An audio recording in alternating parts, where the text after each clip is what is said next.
যে এই সময়ে যে সাংবাদিকদের উপরে বা সংবাদপত্রের উপরে বা সংবাদ ভবনের উপর যে হামলা হয়েছে এটা নিঃসন্দেহে সাংবাদিক হামলা চালিয়ে ব্যাপক ভাঙচুর করেছে। আমরা এই ঘটনার তীব্র নিন্দা জানাচ্ছি।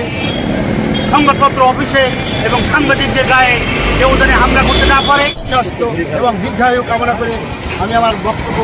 বিভিন্ন গণমাধ্যমের কর্মীদের অত্যাচার নির্যাতনের মাত্রা যেন দিন দিন ছাড়িয়ে যাচ্ছে। এই মুহূর্তেই আন্দোলন সংগ্রাম সহ মানববন্ধন ও সমাবেশ করেছে দেশের বিভিন্ন স্থানীয় সাংবাদিকরা। তেমন কিছু মুহূর্ত দেখাবো আমরা। দেশের শীর্ষস্থানীয় media group east West media কমপ্লেক্সে হামলা, ভাঙচুর সহ সাংবাদিকের উপর হামলা এবং জীবনাশের হুমকির ঘটনার প্রতিবাদে দেশব্যাপী গণমাধ্যম কর্মীরা মানববন্ধন কর্মসূচি এবং সমাবেশ করেছে।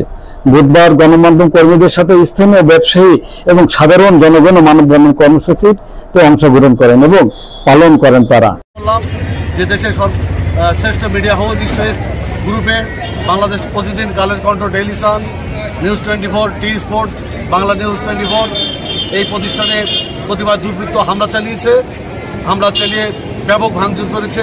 আমরা এই ঘটনার তীব্র নিন্দা জানাচ্ছি এবং অবিলম্বে দোষীদের গ্রেপ্তার পূর্বক যথাযথ শাস্তির দাবি জানাচ্ছি। আমরা এই সাংবাদিক বৈষম্য বিরোধী ছাত্র আন্দোলনে নিহত সকল শহীদদের স্মরণ করে মানববন্ধন থেকে অবিলম্বে দোষীদের চিহ্নিত করে আইনের আওতায় আনার দাবি জানানো হয়।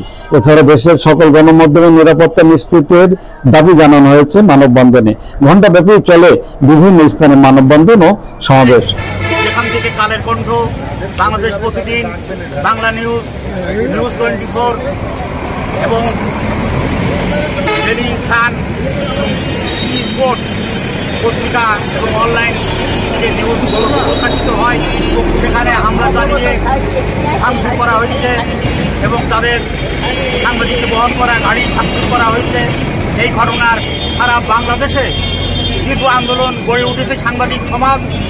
তারই আলোকে আমরা বেনাপোল, সারসা, নাভারণ, বাগাছড়া সমস্ত প্রেস ক্লাবে এবং সাংবাদিক সমাজ আজকে এই মানববন্ধন এবং প্রতিবাদ সমাবেশ করছি। আজকে আমরা এই সমাবেশ থেকে ঘোষণা করছি যে সাংবাদিকদের জন্য নিরাপত্তা আইন চালু করা হোক এবং ভবিষ্যতে যেন আর কোনো সংবাদপত্র অফিসে এবং সাংবাদিকদের গায়ে কেউ যেন হামলা করতে না পারে। সমাবেশ চলাকালে বক্তব্য রাখেন বেনাপোল প্রেস ক্লাবের সাধারণ সম্পাদক, বাংলাদেশ প্রতিদিনের সাংবাদিক বকুল মাহবুব এবং 21 টেলিভিশন এবং কালের কণ্ঠের সাংবাদিক জামাল হোসেন, ইন্ডিপেন্ডেন্ট টিভির আব্দুর রহিম। উর্ধে থেকে তারা কাজ করে যায়। বহির্বিশ্বে আসলে যেমন সাংবাদিকদের সম্মান রয়েছে, বাংলাদেশেও সাংবাদিকদের নিঃসন্দেহে গুরুত্বের সাথে দেখা হয়। আমরা চাই সাংবাদিকদের নিরাপত্তার স্বার্থে, কারণ সাংবাদিকরা সব দলমতের উদ্দেশ্য দিয়ে যে জাতির কল্যাণে, মানব সম্পদ উন্নয়ন সহ সম্ভাবনা, সমস্যা সব কিছু নিয়ে সাংবাদিকরা এগিয়ে যায়।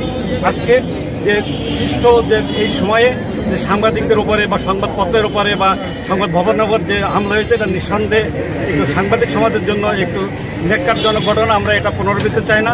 আমরা চাই সাংবাদিক সুরক্ষা, সাংবাদিক ভবন সুরক্ষা সহ সাংবাদিকতা বা পত্রিকার সুরক্ষা। সমকালের সাজিদুর রহমান, দৈনিক সংবাদের দেবুল কুমার দাস সহ বিভিন্ন গণমাধ্যম কর্মীরা বক্তব্য রাখেন এবং মানববন্ধন কর্মসূচিতে অংশগ্রহণ করেন। থাকে এবং সাংবাদিক মহল যাতে নিরাপত্তার মধ্যে সাংবাদিকতা করতে পারে এই প্রত্যাশা রেখে সকল সাংবাদিকদের সুস্বাস্থ্য এবং দীর্ঘায়ু কামনা করে আমি আমার বক্তব্য শেষ করছি। ধন্যবাদ সবাইকে। এছাড়া এই সময় উপস্থিত ছিলেন সীমান্ত প্রেস ক্লাবের সভাপতি শহীদুল ইসলাম, সাধারণ সম্পাদক আরিফ হোসেন পক্ষী সহ সদস্য এবং নাসির উদ্দিন সহ বিভিন্ন শ্রেণী পেশার মানুষ এই কর্মসূচিতে অংশগ্রহণ করেন এবং সাংবাদিকদের জীবনাশের হুমকি, লাঞ্ছিত সহ বিভিন্ন গণমাধ্যম কর্মীদের উপরে ন্যাক্কারজনক হামলার দৃষ্টান্তমূলক শাস্তি এবং ন্যাক্কারজনক হামলার নিন্দা ও প্রতিবাদ জানান তারা। আমরা শেষ পর্যন্ত দেখব ভিডিওটি, কি বলছেন সাংবাদিক নেতারা, শুনবো তাদের কথা। আর আমাদের এই ভিডিও সম্পর্কে মতামত জানাবেন লাইক ও কমেন্টস করে, আর শেয়ার করে অন্যকে দেখার সুযোগ করে দেবেন। আর আমাদের চ্যানেলটিতে নতুন হলে সাবস্ক্রাইব করে নেবেন এখনই। সময় প্রতি রইল